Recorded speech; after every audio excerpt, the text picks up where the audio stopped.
Thank you all. Before we get started with the questions, I just got to say, being a consumer myself and one of Albertsons' core audiences, being a mom with two young kids and working, I love the app so much. I actually have the Acme app. I'm in New York. And the app's just been so beneficial for me with trying to come up with new recipes throughout the week for my kids so they're not just eating chicken nuggets and broccoli every single night. So love how personalized the app is for everyone out there. But thank you all for having me today. I'm so excited to be here.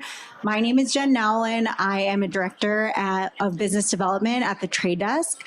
I work very closely with Albertsons and their agency of record, iProspect.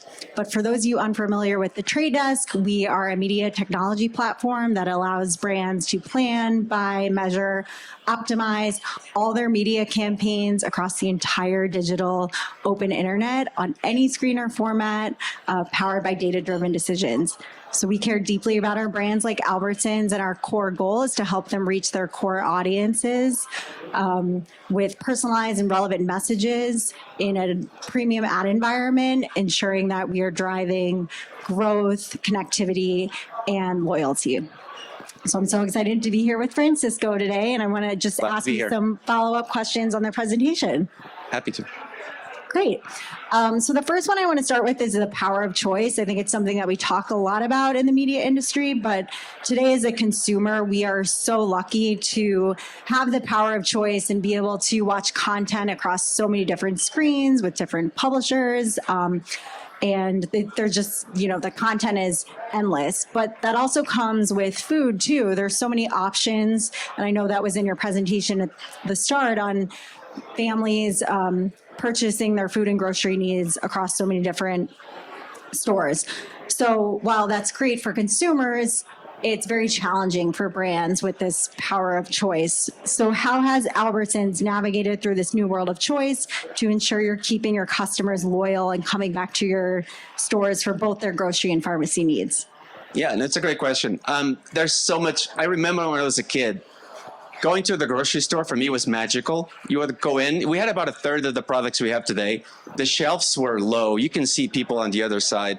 The space between shelves was large. Everything was so clean and clear. And today you kind of feel inundated with products. There's an entire aisle of just sliced bread. And you think, how much can you innovate in sliced bread, right? The greatest thing since sliced bread, that's always the expression. But I found that today, there's so many choices that customers have a hard time navigating. And so they often gravitate towards the cheapest sliced bread. Yes. Not necessarily the healthiest one, but the cheapest one. And so for us is how do we partner with these brands, CPG brands, to connect with customers omni-channel wise in a relevant way.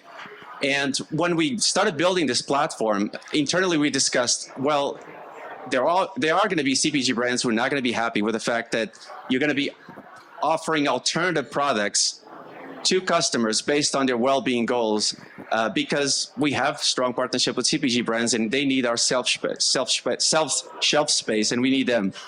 But we thought if we prioritize customers and customers gravitate towards these choices and we are helping them make better choices, CPG brands will partner with us in also helping us incentivize customers with those better choices. So we're finding now that instead of just showing you sliced bread as an example, and I'm picking on sliced bread for no reason, we would pick the right one in the right journey for you as a household shopper. So I know that Francisco is vegan as an example, but he also doesn't do well with gluten. And now as you're shopping for the entire household, we know exactly what gluten types of sliced bread we can recommend you without increasing your bill on your grocery side. And we can also tell you that, for example, other consumers react really well to this brand. And eventually you're going to start building this level of personalization where people like you that have the same health goals as you gravitate towards these products so that we simplify the choice making for these customers because they have to, they work two jobs. Yeah. They care for their children. We just want to make it really easy and bring joy back to grocery shopping. Love that. Thank you. Yeah. You just brought up omni-channel. I know that was one of the stats in the beginning of your presentation, but your customers, over 40% are omni-channel shoppers. They're purchasing in so many different ways, both online and in store. But when it comes to media, we talk about omni-channel a lot too. How important is it for Albertsons to ensure that your messages, especially with a new app like Sincerely Health, to be messaged across all channels within the digital space to make sure you're reaching your customers effectively? Yeah, for us, it's really important. At Albertsons, the majority of our customers still shop in store. They don't do delivery. We have that as one of our core capabilities. It's growing double digit. But people still like going into the store. So for us, it's important when you walk inside that store that we think about every touch point. You're outside in the parking lot. What do we tell you outside in the parking lot? As you're coming inside and you're looking at the doormat on the floor, do we have an opportunity to say something that then connects to your cart as you grab your cart and there's a message there? So we try to build a story throughout where one message builds upon the previous one. Before, it was just 20% off avocados. This is true, and it's still true among many retailers. We said, what about why is an avocado important? How it has healthy fats. And so we tell that story throughout until you land on the avocado produce aisle. And now you're kind of incentivized to eat or buy avocados. And again, picking on avocados for no reason. But we try to build it in a way that even if you bring your phone with you and you turn the app on, there's something called the store mode. And the store mode is nothing more than we tell you exactly in what aisle, based on your previous purchases, you can find all the products you normally buy by store. So you can decide to go to a Safeway store today in one street, and tomorrow you go to a different Safeway store. It just changes for you and says, look, I know you like to buy this type of sliced bread. It's on aisle 10. And it's frictionless. You just go in, store mode, immediately tells where it is. And by the way, because I know you intend to buy sliced bread, we added a coupon to your cart. And that level of like omni thinking is really bringing more customers from brick and mortar to omni, not purely digital, because customers still like getting their circulars in the mail. They still like getting their paper coupons. Customers, when we move to digital coupons, complain. I want to have it on my wallet. So we can't forget that, yes, digital is our growth lever, but there's still a relationship with physical assets like in-store signage, coupons, and other things. Love that. I also love that it tells you what aisle the food is in, because there's nothing worse than going to a new grocery store and not knowing where your products are. It can take like so much longer to do the big haul for the family. Okay, great. So double clicking into omni-channel, would love to talk more about premium streaming video and online and CTV. I know especially your media team and iProspect are really leaning into CTV and video. Can you tell me more about what excites you about that channel and all the opportunities for growth there?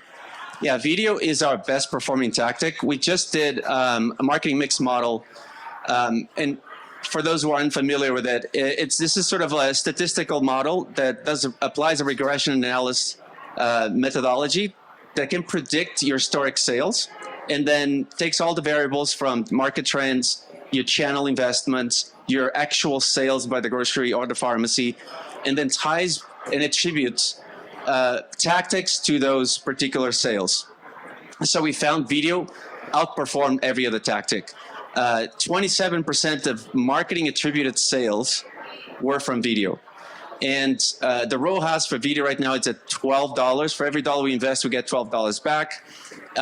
When you look at the average ROAS for all the other tactics, we're looking at $7, $8. So it's really outperforming. Our best performing video campaign was, not surprisingly, with Mr. Beast. So if you haven't seen it, Google Albertsons Mr. Beast or Safeway Mr. Beast. It's really fun. It's not to promote the store. It was a really fun project. We donated an entire store, and essentially the goal was one person has to survive in the store with nothing else but the products in that store for as many days as that person can. And they will earn $10,000 every day. They can stay in that store and live off that store. Every day that they stayed, we would donate a matching $10,000 to local communities who, are struggling with access to food. So one particular person stayed 45 days, earned $550,000. We donated $550,000 to the community well-being. And so that campaign, it was incredible. It outperformed everything else. I mean, it's the power of Mr. Beast and his media company. But we were excited that we were able to tell that story, that we are committed to the health and well-being of customers. We sincerely mean it. We're putting dollars behind it. The platforms that we build are free, and we actually give money to customers to lead healthier lives. That's awesome. I would have loved to have been a part of that challenge.